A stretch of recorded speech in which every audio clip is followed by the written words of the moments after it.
तो दोस्तों, आप सभी का मेरे चैनल पर हार्दिक स्वागत है।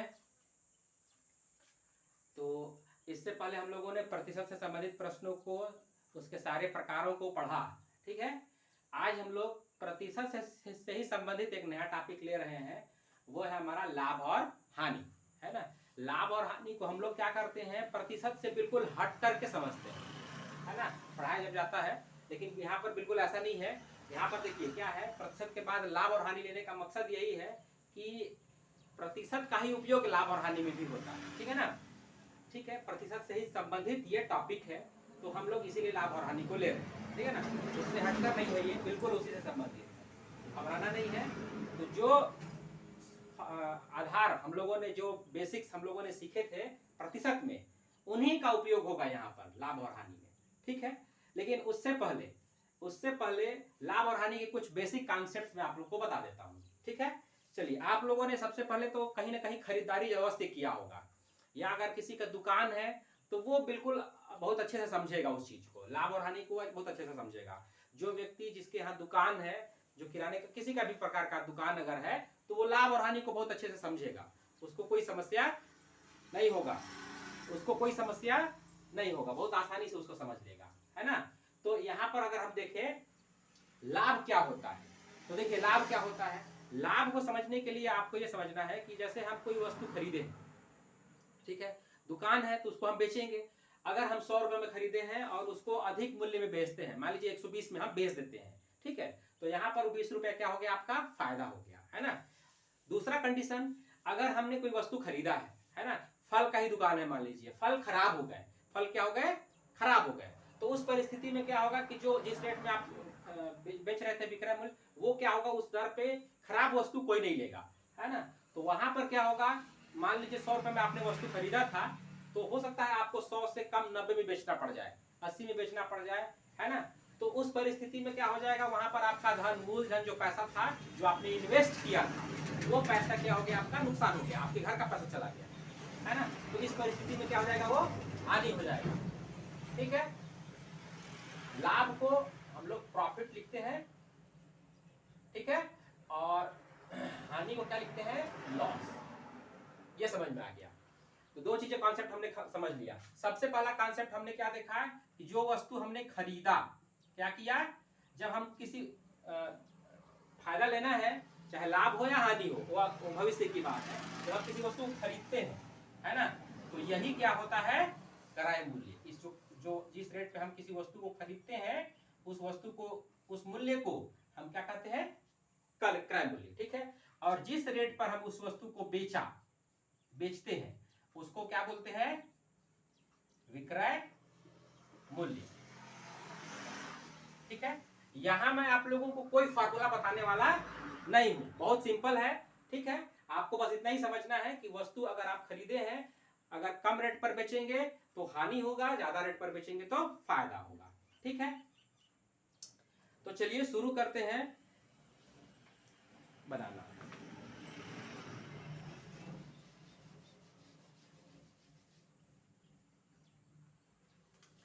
एक वस्तु, यहाँ एक ट्रिक आप लोगों को मेरा ध्यान रखना है, जो मैं पहले ही बता चुका हूं, फिर से रिपीट कर दे रहा हूं। आपको एक एक सेंटेंस पे काम करना है, अलग अलग सेंटेंस पे नहीं जाना है। ठीक है, एक ही बार में जंप नहीं मारना है भाई, अगर जंप मारेंगे मतलब नुकसान में जाएंगे आप। एक वस्तु 500 में खरीद कर, जैसा ही बोला खरीद कर, यानी कि वस्तु जब तक खरीदेगा नहीं तब तक बेचेगा कैसे, है ना। तो खरीदा, क्या किया, खरीदा। आप इसको तुरंत लिखें, खरीदा। आप इसको चाहें तो क्रय मूल्य भी लिख सकते हैं, ठीक है। शॉर्ट में आप इसको सीपी भी लिख सकते हैं, कॉस्ट प्राइस। ठीक है, कितना में खरीदा भाई, 500 में खरीदा, है ना। तुरंत नोट करना है, 600 रुपए में बेच दी गई, यानी क्या किया, वो बेचा। क्या किया, वो बेचा। कितना में बेचा भाई, 600 में बेचा। बेचना को बोलते हैं सेल करना या बेचना, सॉल्ट करना, तो हो जाएगा सेल प्राइस। एसपी भी आप चाहो तो लिख सकते हो, कोई प्रॉब्लम नहीं है ना। पर इतना फॉर्मेलिटी में नहीं जाना है, खरीदा सीधा 500, बेचा सीधा 600, ये बहुत ज्यादा आसान तरीका है, आपको इसी का उपयोग करें, मेरा सुझाव रहेगा, है ना। तो देखिए, खरीदा 500 में, बेचा 600 में, तो आपको सामान्य रूप से दिख रहा है कि इसको प्रॉफिट होगा, क्या होगा, इसको लाभ होगा। क्या होगा, इसको लाभ होगा। कितने का लाभ होगा, बहुत आसान है, इसको ज्यादा जो है फॉर्मेलिटी करने की जरूरत नहीं है। 600 में बेचा तो 100 रुपए का क्या हुआ, इसको प्रॉफिट हुआ। माइनस करेंगे आप, कितना आएगा, 100 रुपए आएगा। इस सौदे में कुल लाभ तथा लाभ प्रतिशत ज्ञात कीजिए। तो सबसे पहले क्या बोला था, इस सौदे में कुल लाभ, हमें लाभ प्राप्त हो गया। लाभ कितना है, 100 रुपए। और लाभ प्रतिशत ज्ञात कीजिए। लाभ प्रतिशत बोल रहा है, यानी कि लाभ का परसेंटेज निकालना है। हमने ट्रिक सीखा था कि प्रतिशत जब भी निकालना हो तो जो भी वस्तु का निकालना होता है उसको ऊपर रखते हैं, और जिसके सापेक्ष निकालना होता है उसे हम नीचे रखते हैं, यानी अंश बटा हर गुणित 100। इसको मैं पहले ही बता चुका हूं आप लोगों को, एक बार फिर से बता देता हूं। जैसे कोई एक ब्रेड है, अगर हम इसको 3 भागों में बांट देते हैं, ठीक है, ब्रेड है, घर में 3 लोग हैं, हम उसको बांटना है तो हम 3 टुकड़ा करेंगे इसका, है ना। एक टुकड़ा मुझे मिला तो हम इसको कैसे लिखेंगे, 1/3। ऊपर वाले को क्या बोलते हैं, अंश, नीचे वाले को क्या बोलते हैं, हर। ये मैं पहले बता चुका हूं। इस फार्मूले में जो भी मिला हमें वो ऊपर रहेगा और टोटल वैल्यू कहां रहेगा, नीचे, है ना। इस परिप्रेक्ष्य में निकालते हैं। अब आप लोगों के मन में सवाल आ रहा होगा कि सर लाभ प्रतिशत कैसे निकालेंगे, इसका फार्मूला तो आपने बताया ही नहीं। तो भैया इसका फार्मूला बताने की जरूरत ही नहीं है, मैं पहले ही बता चुका हूं कि जिसका वैल्यू निकालना है वो ऊपर रहेगा, ठीक है। किसके सापेक्ष निकालें, अब हमारे पास 2 वैल्यू है, एक बेचा है और एक खरीदा है ना। तो यहां पर देखिए, फार्मूला रटने से कुछ नहीं होगा भाई, इसको कॉन्सेप्ट को समझिए, ठीक है। लाभ कब मिला आपको, जब आपने कुछ क्रिया किया, आपने खरीदा, वस्तु को क्या किया, खरीदा। अगर आप वस्तु को खरीदते ही नहीं, है ना, तो आप उसको बेचते ही नहीं, है ना। यानी बेस हमारा क्या हुआ, खरीदना हुआ, हमारा बेस क्या हुआ, खरीदना हुआ। इसलिए हम यहाँ पर क्या लिखेंगे, क्रय मूल्य को लिखेंगे 100/500। अब चूंकि हमें इसे प्रतिशत निकालना है तो हम क्या करेंगे, 100 होना मांगता है, 100 होना जरूरी है ना। तो हम आप इंटू 100 कर देंगे, ये 0 बढ़ गया, ये 0 बढ़ गया, 5 ये भी बढ़ जाएगा, 5 × 10 500। इस प्रकार से हमारा आंसर है 20%, ठीक है। तो आपका मेरा वीडियो आप लोगों को कैसा लग रहा है कमेंट में जरूर बताइएगा। चलिए आगे अगला क्वेश्चन लेते हैं। तो दोस्तों आगे हम लोग देखेंगे टाइप 2, यानी कि इसका दूसरा प्रकार है ना, लाभ और हानि जो प्रतिशत से संबंधित प्रश्न है उसका दूसरा टाइप, ठीक है, कि किस प्रकार के प्रश्न पूछे जाते हैं। तो टाइप 2 हमारा है, जब कोई वस्तु 2 बार बेची जाए। एक ही वस्तु कितनी बार बेची जाए, 2 बार, ठीक है, ऐसे प्रश्न। तो चलिए बिना समय को गवाए शुरू करते हैं। एक घोड़े को 20,000 में बेचने पर, 20,000 में क्या कर दिया, बेच दिया। मेरा ट्रिक आपको फॉलो करना है ना, एक सेंटेंस पे ही चलना है। तो 20,000 में बेचने पर मतलब बेचा, क्या किया, बेचा। कितना में बेचा भाई, 20,000। कितना में बेच दिया, 20,000। 25% का लाभ होता है, प्रॉफिट होता है। क्या होता है, लाभ होता है। लाभ कितना होता है, तो 25% का लाभ होता है। इसी सेंटेंस पे काम करना है हमें, ठीक है। देखिए, जब कोई वस्तु को खरीदा होगा, घोड़े को क्या किया होगा, दुकानदार खरीदा होगा, तभी तो बेचा, है ना। तो यहाँ पर आपको क्या करना है, खरीदा कितना में था इसको आपको तुरंत यहीं पर मान लेना है, ठीक है। और मैं आप लोगों को पहले ही बता चुका हूं कि यहाँ पर कोई फार्मूला मैं यूज नहीं करने वाला हूं, ठीक है, बिना फार्मूले के बनाने वाला हूं। तो धैर्य से आप लोग देखिए। तो खरीदा कितना में होगा, तो मैं आप लोगों को प्रतिशत का मान पहले ही बता चुका हूं कि कोई भी वस्तु हो, कोई भी धन हो, कोई भी वैल्यू हो, अगर हम उसे प्रतिशत में लिखेंगे तो कितना लिखेंगे, 100% लिखेंगे। कितना लिखेंगे, 100% लिखेंगे। अब बताइए, खरीदा था 100% में, बेचा 25% लाभ पर उसने क्या कर दिया, बेच दिया। तो बताइए विक्रय जो हुआ, जो बेचा वो कितने प्रतिशत में बेचा, तो उसने बेच दिया भाई 125% में उसने बेच दिया। 100 रुपए में खरीदा, 125 रुपए में बेच दिया। इसको ऐसे भी समझ सकते हैं आप, 125% में बेचा, ठीक है। अब यहाँ पर क्या दिया हुआ है प्रश्न कि भाई बेचा कितना में, 20,000। यानी ये दोनों क्या होंगे, बराबर होंगे। क्या होंगे, ये भी विक्रय मूल्य और ये भी विक्रय मूल्य, बिल्कुल एक जैसा सेम जैसा दिख रहा है आपको, बेचा है ना, ये दोनों क्या होंगे, बराबर होंगे। 125% बराबर 20,000। हमारा ट्रिक है क्या कि जब भाई 125 बराबर 20,000 तो 100% बराबर इतना, ठीक है। इसी को सॉल्व करेंगे हम लोग, ठीक है। अब मैं बताया था यहाँ पर बटा बराबर बटा अनुपात समानुपात वाले रूल्स को हम फॉलो करते हैं। तो 125 बटा 100, ठीक है, बराबर 20,000 बटे x, ठीक है। बटा बराबर बटा, यहां पर मैं आप लोगों को एक ट्रिक बताया था कि अगर बटा है दोनों तरफ और बराबर है तो अंश को अंश से हम काट सकते हैं। तो आप यहाँ पर काट सकते हो, 5 से ये दोनों कट जाएंगे, 5 दूना 10 और 5 पचे 25, 2 बचा, ठीक है।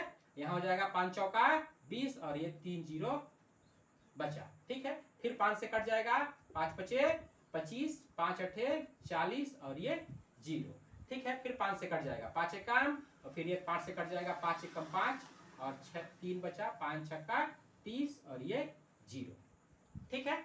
अब इसको आप लिख लीजिए 1 बटा 100 बराबर 160 बटा x, है ना। जब इसका आप तिर्यक गुणा करेंगे तो x बराबर आपको मिलेगा 16,000 रुपए। यानी हमें प्राप्त हो गया है कि वह वस्तु उस घोड़े को उस व्यक्ति ने, उस दुकानदार ने 16,000 रुपए में खरीदा है। ये क्लियर हो गया, क्रिस्टल क्लियर हो गया। आगे देखते हैं, अब अगले सेंटेंस पे जाएंगे। यदि उसे 40% लाभ पर बेचा जाए, आपको तुरंत इसका 40% निकाल के रखना, ठीक है। ये 0 ये 0 ये 0 ये 0 कट गया, 16 चौका 64 और ये डबल 0, 6,400 रुपए का प्रॉफिट लेना है उसको भाई। तो 6,400 रुपए क्या करेगा, वो अपने मूलधन पे जोड़ देगा, ठीक है। तो ये आपका आंसर हो जाएगा 0 0 4 6 6 12 1 1 2, 22,400 रुपए में उस वस्तु को वो बेचेगा, ठीक है। तो आपका मेरा ट्रिक आप लोगों को कैसा लग रहा है कृपया जरूर कमेंट्स में बताइएगा, जिससे हम लोगों को थोड़ा मोटिवेशन मिले, हम लोग जो है, मैं जो है और वीडियोस आप लोगों के लिए बना सकूं, ठीक है। तो चलिए अगले टाइप पे चलते हैं।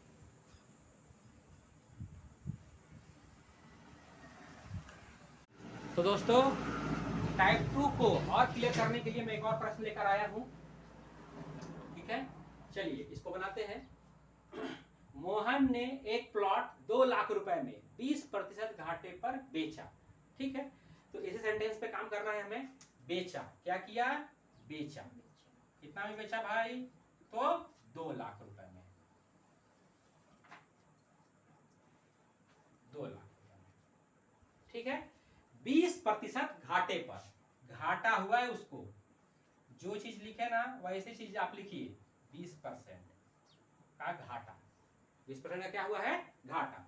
घाटा मैं यहाँ पर क्यों लिख रहा हूँ, हानि क्यों नहीं लिख रहा हूँ। घाटा लिखने से पता चलता है कि भाई घाटा हुआ है मतलब घटाना है, क्या करना है, घटाना है। तो खरीदा कितना में होगा, तो सबसे पहले जब खरीदा होगा तभी तो बेचा, यानी खरीदा कितना में, 100% में, तो बेचा कितना में भाई, घाटा में बेचा है, यानी घटाना पड़ेगा, यानी 80% में उसने क्या किया है, बेचा है। अब देखिए यहाँ भी बेचा और यहाँ भी बेचा, बेचा बेचा क्या हो गया, बराबर, है ना। तो 80% बराबर ये हो जाएगा हमारा 2 लाख, 80% बराबर क्या हो जाएगा, 2 लाख। अब आगे चलते हैं, वह उसे कितने रुपए में बेचता कि उसे 10% का लाभ हो। मैं इससे पहले आप लोगों को बताया था कि 100% बराबर कितना निकालना है। आपको यहाँ पर क्या करना है, इससे भी एक आसान ट्रिक बता रहा हूँ आपको कि भाई बेचा 80% बराबर ये मिल गया हमको, हमें क्या फाइंड करना है, उसे 10% का क्या हो, लाभ हो। खरीदा है कितना में, 100%, है ना, और उसको 10% का प्रॉफिट चाहिए। तो 10% का प्रॉफिट चाहिए भाई, तो प्रॉफिट को क्या करेगा, जो खरीदा है जिस प्राइस पे, उस प्राइस पे ऐड करेगा, जोड़ेगा, है ना। यानी उस वस्तु को वो बेचेगा कितना, 110% में बेचेगा। आ रही बात समझ में। तो हम यहाँ पर एक ही काम को 2 बार करने का कोई मतलब नहीं है, 100% बराबर निकालिए फिर 110% बराबर निकालिए, ऐसा नहीं करेंगे हम लोग। यहाँ पर क्या करेंगे हम लोग, सीधा सीधा 110% बराबर कितना होगा ये हम फाइंड कर लेंगे, ठीक है। आपको क्या करना है, अनुपात समानुपात का फार्मूला लगा देना है, बटा कर लेना है यहाँ पर, है ना। और आप लोगों को बता चुका हूँ कि आप अंश और अंश पे काट सकते हो, हर में काट सकते हो आप। ये 0 कट गया, 8 से कट जाएगा, 8 एकम 8, 8 से कट जाएगा, 8 दूना 16, 4 बचा, 8 पंचे 40, ठीक है। और ये डबल 0। इस प्रकार से हमें प्राप्त होता है 1/110 बराबर 2500 बटे x। आप इसका करोगे क्रॉस मल्टीप्लाई, आपको मिलेगा 25 से कम 25, 0 का मल्टीप्लाई नहीं करना है भाई, 25 से कम 25, ठीक है, 25 से कम। आप लोग जब भी मल्टीप्लाई करते हो है ना, हासिल को दिमाग में रखने में क्या होता है, गड़बड़ होता है, आप फटाक से लिख लिया करो उस चीज को। 25 से कम 25, 5 रखेंगे अपने लिए, दो हम देंगे हासिल या पड़ोसी को देंगे। 25 से कम 25 और 2, ये हो गया हमारा 27 और 3 ठो 0, ये हमारा है आंसर। ठीक है, 2,75,000 में उसको बेचना पड़ेगा, तब उसको 10% का क्या होगा, प्रॉफिट होगा। ठीक है, तो दोस्तों मेरा ट्रिक कैसा लगा आप लोग जरूर बताइएगा, कमेंट करिए, है ना, जिससे हम लोगों को मोटिवेशन मिले। अपने दोस्तों को, अपने साथियों को जो तैयारी कर रहे हैं उनको शेयर भी करिए। ठीक है, धन्यवाद, जय हिंद, जय भारत।